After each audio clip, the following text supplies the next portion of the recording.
بسم الله الرحمن الرحيم. اهلا وسهلا بكم. هتكلم النهارده على فريق ميدياما الغاني اللي هيلاعب الاهلي بكره في دوري المجموعات، اول مباراه في دوري المجموعات في دوري ابطال افريقيا. الفريق اي نعم لسه جديد، مش معروف قوي في افريقيا، لكن عنده شباب ممتازه بتلعب خط هجوم كويس جدا. نقطه القوه بتاعتهم التسديدات عن بعد، نقطه ضعفهم هي الجبهه اليسرى والتمركز المساكين من الجبهتين اليمين والشمال والعرضيات. يعني ممكن بيرسيتاو او حسين الشحات او كريم فؤاد يستغلوا النقطه دي.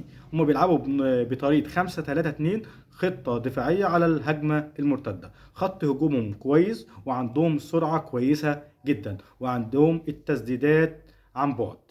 ده فريق ميدياما الغاني.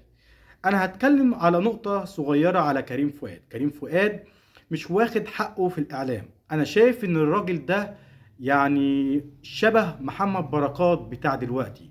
محمد بركات كان بيلعب زمان باك يمين، وبعدين جوزيه خلاه يلعب بقى جناح يمين وشمال. كريم فؤاد كان بيلعب ايام النجوم او انبي، كان بيلعب باك يمين او باك شمال، ولفت النظر في الباك شمال.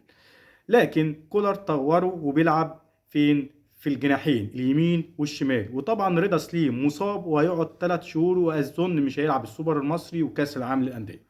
كريم فؤاد لعيب جوكر، سريع، عنده مهارات، يعني بيستغلها بطريقه كويسه جدا. انا شايف ان هو البديل الامثل لرضا سليم، وكمان ممكن يلعب مكان بيرسيتاو. ولو لعب بكره قدام ميدياما الغاني يعني ايه، هيستغل نقط ضعفهم كويس جدا.